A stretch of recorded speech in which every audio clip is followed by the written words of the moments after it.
All right, just taking off my Rachel Maddow glasses. So, that's a bully in the background there.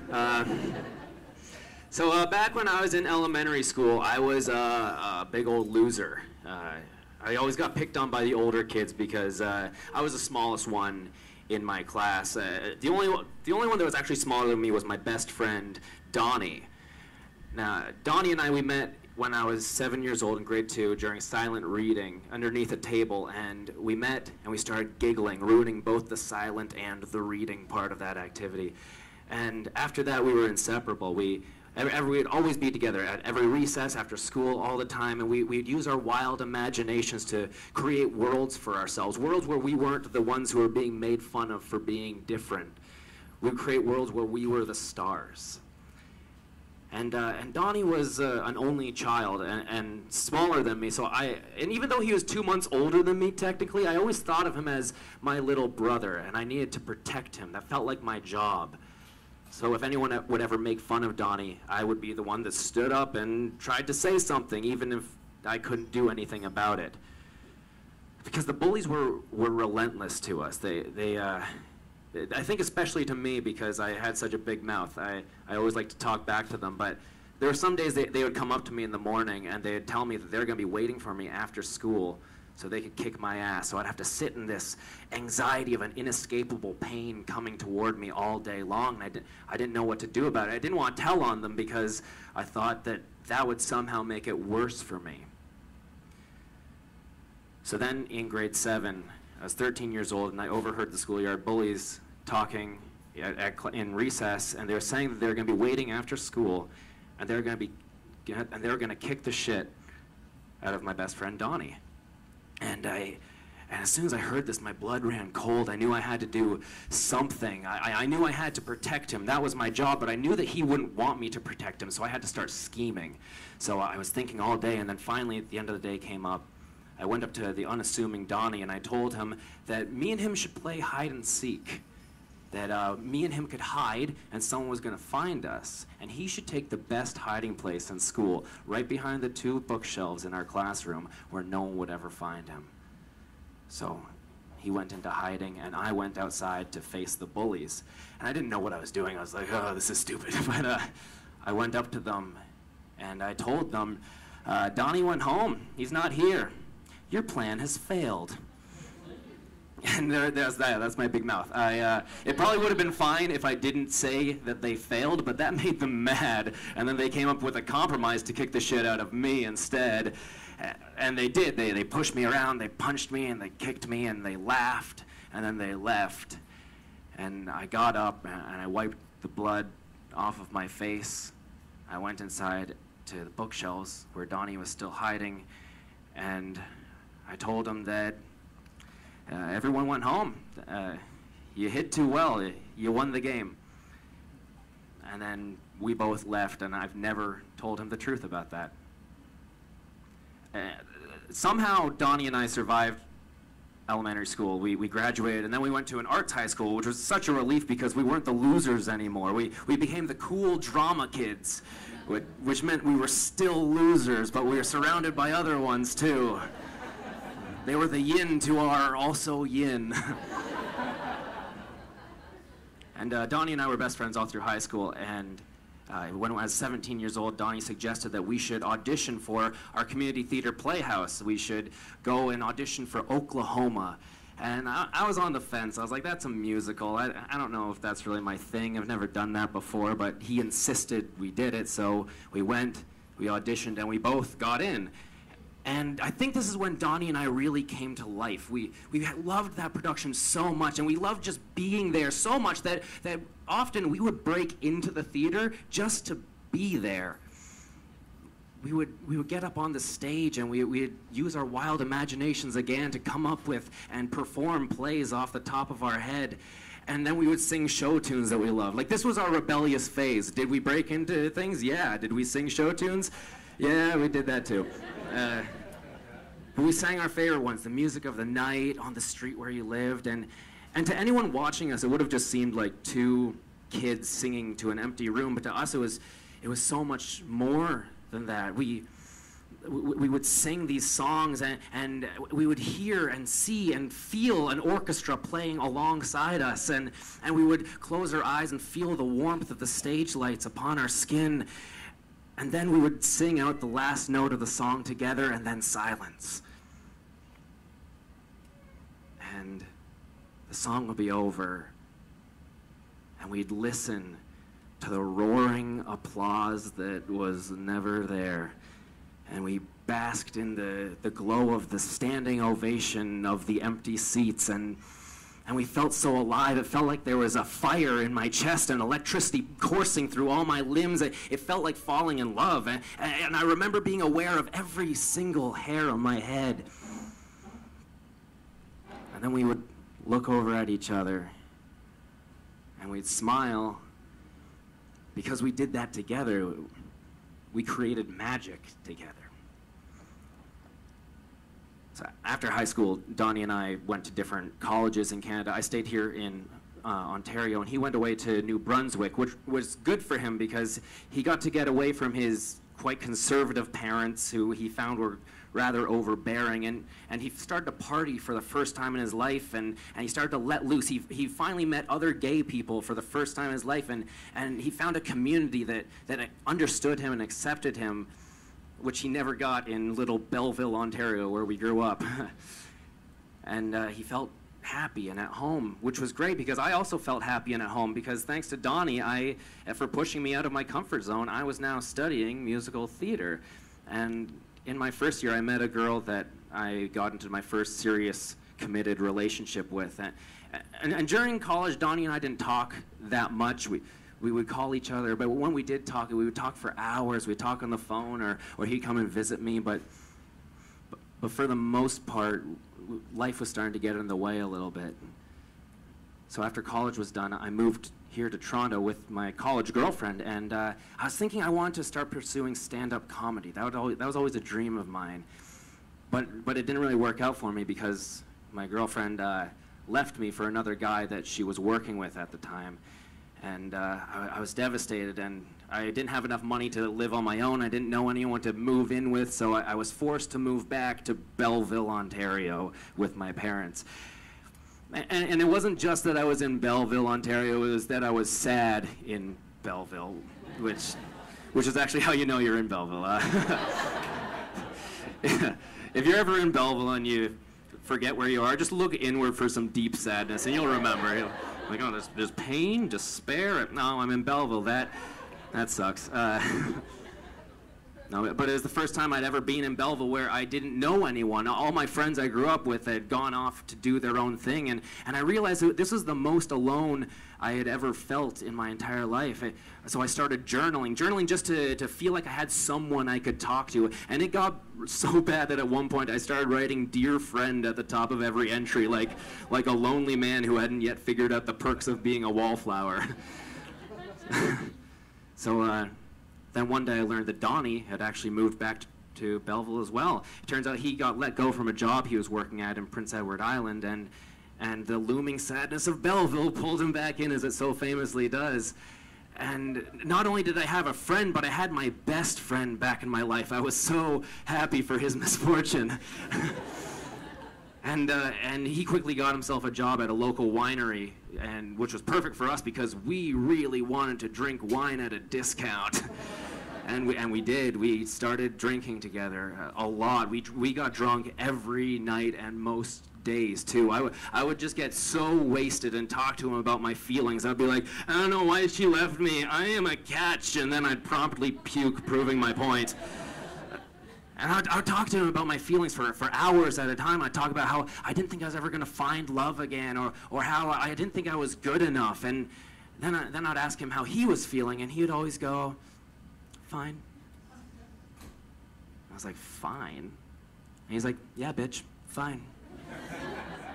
And that's what he did. Every time he always liked to hear about my feelings, but every time I tried to turn it around on him, he always smiled, called me a bitch, and told me I was fine, and then turned it back on me. He loved watching me dive, but he never wanted to get wet himself. And at this point in my life, we were getting blackout drunk a lot. I always find it cute when I talk to people about getting blackout, because most people are like, oh, I've done it like two, maybe 3 times. I'm like, LOL, I can't keep count. I really don't know how many times I've blacked out in my life, which I think makes the answer too many times. But that was the whole point for us. We drank to blackout. It was our form of time travel. You know what I mean? Like, we hated existing at that time in our lives. So if we blacked out, we could go 12 hours in the future and kind of skip that. And my parents were watching us do this at the time. And my mom came up to me one day and she said, "Is everything okay? You guys are drinking a lot. Is there a problem?" And when she said that, I got so defensive. I was like, "No, Mom, there's not a problem, okay?" Like, Donnie and I always made the joke that drinking was a solution, so how could it be a problem, you know? And I told her that we were going to be moving to Toronto in a few months anyway, so it was a means to an end. We were just sad and bored in this small town, and once we moved back to Toronto, our lives were going to start again. So we moved to Toronto, and we found a small basement apartment in the east end of town with ridiculously cheap rent that we were like, this one, it's a shithole, this one. And we moved in, and as soon as we got back to Toronto, I felt such a weight off my shoulders. As I told my mom, it felt like my life could finally start again. I got myself a job, and I started doing stand-up comedy finally, and I would get drunk, pretty drunk every so often, but that was it. As I told her, it was a means to an end. Donnie, however, he was having trouble finding a job, and so he was just spending a lot of his time in the apartment drinking by himself. And while he was doing that, I kept on getting myself more and more into stand-up. And through doing that, I met a girl that I fell head over heels in love with, and subsequently didn't go home much, if you know what I mean. Talking about sex. I have done it. I have done sex. Jealous? Yeah, so I was always at work or doing stand-up, or I was at my girlfriend's house, and so I was very rarely home. And then when I did finally go home, I noticed that the place smelled like stale wine, and it was almost like you could taste the air, and it tasted sour. And I noticed that Donnie was passed out on the couch again from drinking, and I started thinking to myself, is he okay? He's drinking a lot. Does he have a problem? And then as soon as I thought that, I was like, no, I'm being crazy. I'm being just like my mom, and she was wrong about me. That he just hasn't found a job yet. This is a means to an end. So the next few weeks went by, and nothing was really changing. He still didn't find a job. He was still blacking out all the time, and I would still talk to him about my feelings, and he would call me a bitch, and then he'd pass out on the couch. And then one day, my girlfriend came over to the apartment, and she saw Donnie passed out on the floor, and she said, "Is he okay?" And I was like, yeah, he does that. It's no big deal. And she's like, well, that doesn't sound good. Is he an alka? And I stopped her right there, because I felt defensive. I felt a lump growing in my throat, and I felt angry at her. Angry because she was about to say something negative about Donnie, and that meant that I had to stand up for him, that I had to protect him. That's always been my job. So then the next day, my girlfriend and I were sitting in my bedroom, and we heard Donnie come in, and he collapsed on the floor with a thud. And she looked at me and she said, "I think he has a problem." And as soon as she said that again, I felt defensive, and the lump grew in my throat, and I felt angry, and I said to her, maybe he does. And I felt scared. I felt scared more than sad, because I realized that I'd let him down. I hadn't protected him from this. So I went out to talk to Donnie, and I knew I needed to stay calm, but my fear was triumphing over my rationality. I looked down and I saw my best friend of 20 years lying at my feet, and I started thinking, is this the thing that's going to take him away from me? Is this going to kill him? And as soon as I thought that, it felt like an ambush of tears I didn't know I had. I felt angry at myself for not realizing this sooner. And I started yelling at him. I was like, Donnie, what the fuck are you doing? We said that we were going to stop doing this as soon as we got to Toronto. Stop being an idiot. And then he would do what he always did this. Every time he was a drunk and felt like he was in trouble, he'd tilt his head, he'd smile and say, I'm sorry, I love you. And that felt okay to me. He was sorry. He was going to get better.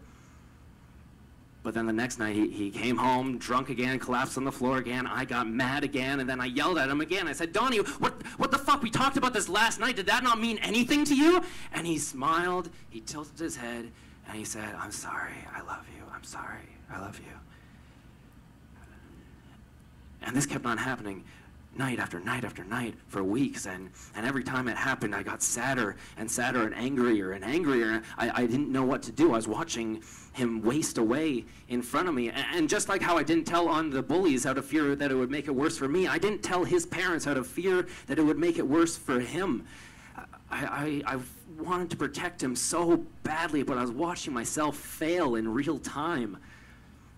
I started getting obsessive thoughts about myself, like maybe I shouldn't be here. Maybe I should run away. Maybe I'm the problem.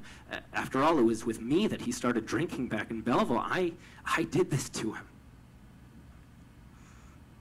And as soon as I thought that, I went into a whirlwind of anxiety where I ran over to my girlfriend's house and I proposed the idea that maybe me and her should move in together, which was very spontaneous and way too soon. And she sat me down and she took a deep breath and she said, Dan, I would love to live with you, which was way too soon. But we made up our minds, so we found an apartment in 2 months' time and we took it. And I felt sad to leave Donnie, but I knew that it was the right thing. I felt like I had failed him. I had to do what was right for me, even though it also felt kind of wrong for me at the same time. So 2 months later, my girlfriend and I, we move in together, and I don't talk to Donnie anymore. He would send me texts every so often that I would just ignore, and sometimes I get texts from mutual friends who would say stuff like, hey, I just saw Donnie passed out on Church Street. Is he okay? And I would see the text message and I'd delete it because I didn't want to think about it. I somehow convinced myself that if I got involved again, I was going to make it worse. And then a few days later, his parents called me saying that they were so worried they couldn't get a hold of him and they didn't know what to do. They asked if he was drinking a lot, and suddenly everything just came spilling out. I said, Donnie is an alcoholic. He's wasting away in that apartment, and if he keeps doing that, he's going to die. I told them everything. It was the most horrible thing I've ever had to tell someone's parents, but I didn't feel horrible about doing it. I didn't really feel much of anything. I was going through this phase where I wasn't thinking or feeling much of anything on purpose. I was building up these emotional walls around me, and unsurprisingly, it completely eroded my relationship. A few months later, my girlfriend broke up with me, and I found myself once again in the same position. I didn't have enough money to live on my own. I didn't have anyone to live with. I thought I was going to have to move back to Belleville, Ontario.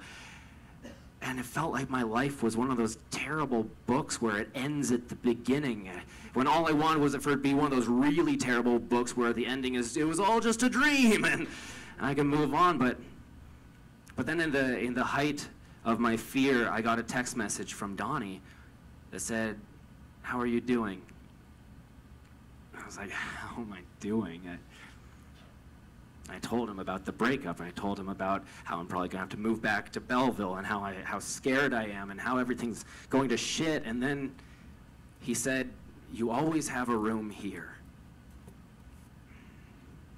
And I didn't want to do it. Going back there to Donnie felt like taking 2 steps back, but then moving back to Belleville felt like taking 3 steps back. So I moved in with Donnie again. And every day I would wake up in my old bedroom and it felt like a dream, like I was in this lucid nightmare of a failure that I had walked away from, and I couldn't wake up from it. So I threw myself into stand-up as hard as I could. I was out every single night. I just didn't want to be home. And I never invited Donnie to my events either because they were always at bars. And then one night I was on a show with a bunch of comedians that I really respect and look up to, and Donnie showed up unannounced, very drunk, and started heckling. And at one point he yelled, "Fuck you," to one of the comedians. And as soon as he did that, everyone went quiet, and all the eyes in the room turned and looked at him sitting next to me. And I felt so embarrassed. And then after the show was done, everyone saw me leaving with the heckler. And we got onto the streetcar, and I was so angry with him. I said, "Donnie, what the fuck are you doing? Heckling is always a shitty thing to do, but don't you understand that this is my career and that this matters to me?" And he would tilt his head, and he would smile and say, "I'm sorry. I love you." And I'm like, I don't care if you're sorry. You're always sorry, and nothing ever changes. And he'd tilt his head, and he'd smile and say, "I'm sorry. I love you." And I said, "Stop saying that. Stop saying that. Stop saying that. Say anything else. Anything else." And he just tilted his head. He smiled, and he said, "I'm sorry. I'm in love with you." And I said, "What the fuck did you just say to me?" And he tilted his head, and he didn't smile, and he said, "I'm sorry." And I knew that this was a vulnerable moment for him, but I couldn't stop being angry at him either. I didn't know what to do, so I just said, well, what the fuck do you want me to do with that? You're my brother. And then I turned away from him, and we sat in this tangible silence all the way home. And then when we got home, I put down my things, and I could feel him wanting to talk to me behind me, but I just walked right to my room, I closed the door, and I didn't say a word. Then the next day, I woke up, and the apartment smelled worse than it had ever smelled. It felt like breathing in vinegar. The stale wine smell had seeped into every single pore of every single part of the apartment, and the bathroom door was closed and the light was off underneath. So I went over and I knocked. I said, "Donnie," but no answer. So I opened the door and I saw his naked body lying on the floor, and I was like, "Jesus Christ, Donnie, get up. This is ridiculous. Donnie, get up." But he didn't move. And then I saw it. I saw the body of my best friend of 20 years lying in front of me, and I started getting frantic. I started shaking him and slapping his face and saying, "Donnie, Donnie, Donnie, wake up. What, Donnie, come, wake up." And nothing was happening. I started looking for a pulse, but I couldn't find one, and I started screaming, "Donnie, Donnie!" And then finally, he opened his eyes and was looking at me through glass. It turns out he did have a pulse. I just really didn't know where to find it. My lack of first aid training was the scariest moment of my life, for sure. But he was completely intoxicated. He didn't know what was going on, so I was forced to pick up his naked, dead weight body and carry him back to his room. And as I was carrying him, I realized that our apartment is so cheap that it's enabling him. He doesn't have to look for a job. It doesn't have to be a means to an end for him. Our apartment is so cheap that he's allowed to live inside of a bottle until he runs out of air, and that air supply is running real low. I knew that if he stayed there, he was going to die. It was an inevitability. So I called into work that day, and I called in sick, and I took care of Donnie, and a few hours later, he woke up, and he tilted his head, and he smiled, and before he could say anything, I said, "You need to move out," which started a 4-hour-long conversation of me being cold and distant and him crying, saying, you can't do this. Well, I let you come back here. How can you do this to me?" And the only answer I could come up with was that if I let him stay here, I'm going to feel complicit in his death. So finally, he agreed that he needed to leave. And 2 months later, he moved out and he went to rehab, which was such a weight off my shoulders. I was like, yeah, he's in rehab. That's great. The doctors are going to cure him, which I wish were the case, but he has a lifelong battle ahead of him now. He moved out about a year ago now, and I haven't talked to him since then, but I know he's doing better. He's gone in and out of rehab a few times, and now he's with his parents. And it was always my job to protect him, you know? And I felt like I failed him. But then I realized that I hadn't failed him at all. I can't control his actions. I can't control another human being.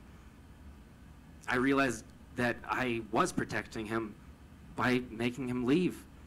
I realized that by pushing him out of his comfort zone, coated in wine, that I was protecting him.